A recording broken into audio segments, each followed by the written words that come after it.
I took him golf recently. I thought, I'd never play this game. Old man's game, never do it. But my kids play, so I want to play with them. So I go out, and I do really well. I go out on this one day, and I out-power by my instructor. I'm feeling really proud. The next day, I'm not feeling so proud. I keep putting the ball in the water again. I'm so frustrated. Put down another one. Put down another one. I don't care. I don't care what my score is. Let's do it. And finally, I was getting frustrated. He's going things like, ain't it a bitch? This is golf. And I'm going, bull. I said, you're a terrible instructor. I said, because I should at least be consistent at whatever shitty level I can achieve.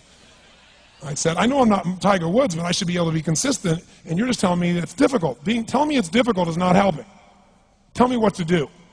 He said, well, actually, you're only a little bit off. I said, could have fooled me. He said, no, you're about a millimeter or two off. I said, you're joking. He said, no, watch this. He said, I didn't teach you this yet. He said, when you approach the ball like this, he said, if you change the angle that you're attacking this just 1 or 2 millimeters, in the very beginning, do you see how that changes the arc? This one, instead of being on the green, by 1 millimeter, now you're in the water. 1 millimeter over here, you're in the sand. And he said, and also you're hitting the ground by 1 millimeter sometimes. You're not stroking it, just 1 millimeter. I thought, what a great belief system that when all hell's breaking loose and nothing's working, that you're only 1 millimeter off. Because most people think it's impossible, so they give up. Isn't that true? And in real life, it's true. So 2 days later, I'm going to see one of my clients. I do a lot of coaching, and I have a man who's the top plastic surgeon in the world. He's going through some tough times in aspects of his life. But this is a guy that gets paid by Sultan of Brunei $1 million to fly over and do 3 people's faces. He is the #1 plastic surgeon in the world. He can make anyone who's ugly look spectacularly beautiful. He showed me pictures of a woman who's 84 years old. He made her look 40 and gorgeous, no exaggeration. But you know what? I'm waiting for him in his office, and he's still in surgery. So he's got a new book he's creating to teach other surgeons around the world. And I'm going through it, and it's got pictures of, the top 100 supposedly most beautiful women in the world's faces. And then men. I wasn't paying attention to that one. I just kept turning the pages, right? But I noticed something. He's got all these measurements. And he has mathematically calculated what it takes to make someone look gorgeous, man or woman. And it's a few millimeters. Interesting. For example, on a woman, the distance between the top part of your lip and your nose, this little distance, the measurement of that, if you're beautiful, gorgeous, is the same size as your eye. If it's 1 millimeter more, you have an average face. If it's 2 millimeters more, you are butt ugly. Okay. The difference between butt ugly and gorgeous is 2 millimeters.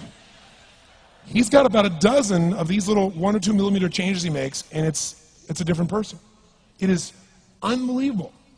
So a very powerful belief to leave today with would be, nothing's working, I'm 1 millimeter away. What little thing got to change? And when I do, it changes everything. Because I'm heading this direction, I make this little shift. You take that out an hour from now, a day from now, a week from now, a month from now, you have a totally different destination from that direction.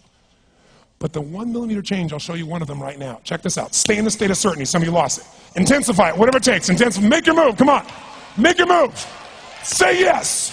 Say yes. Say yes. Say yes. Now feel that in your body. Don't let go of it. Now watch. Here's the difference between being certain and being uncertain. Did you see that? Certain, uncertain. See if you can find that little spot between the two, where you drop just a little bit of your chest, and you feel it drop, and come back up, and drop it. How many can feel that difference between where you really feel it, now intensify it, and where you dropped it?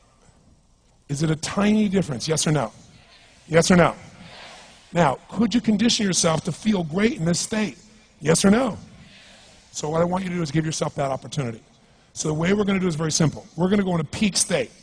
And then we're going to train ourselves. Because guess what? If you're in this state of certainty, and all hell's breaking loose in your life, people can't figure out, you go, move, I'll handle it.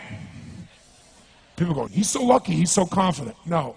Here's what I've created for my life, and anyone I know has succeeded. I'm a 17-year-old kid from Azusa, California, with no real education other than self-education, with no background, with parents that did their best, all of them,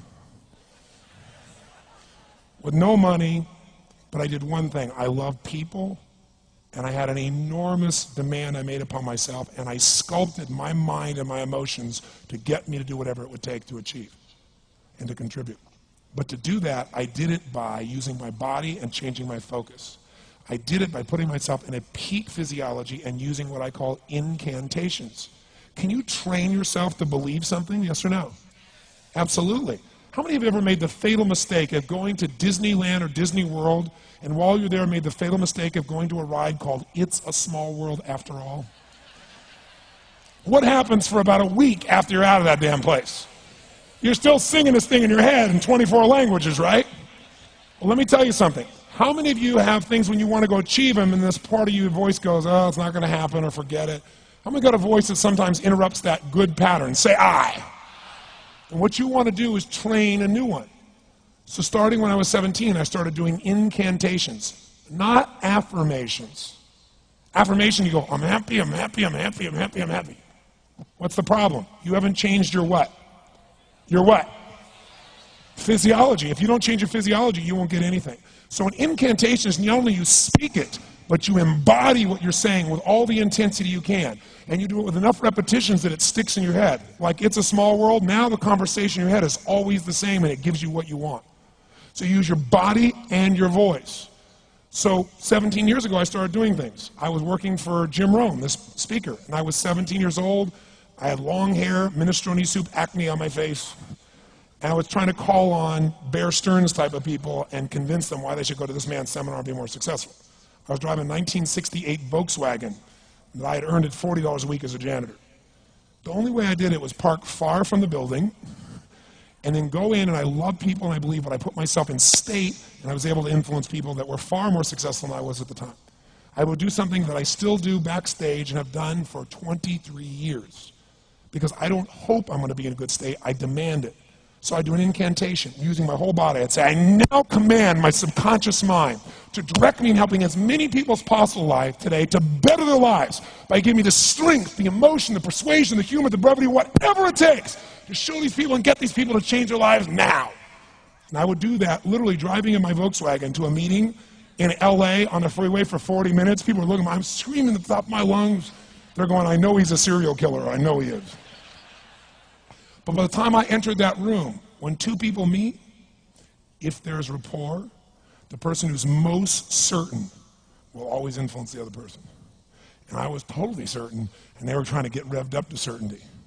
Do you agree with this? Yes or no? I do another one because I was poor. I changed my mindset. I kept doing things, but I never got beyond it. I'd say God's wealth is circulating in my life. His wealth flows to me in avalanches of abundance. All my needs, desires, and goals are met instantaneously by infinite intelligence, for I'm one with God and God is everything. And I would imagine the abundance in my life, and I would feel so grateful. And a year later, I went from making $38,000 a year to making $1 million a year in 1 year. Because successful people do what failures won't. You follow me on this? You know?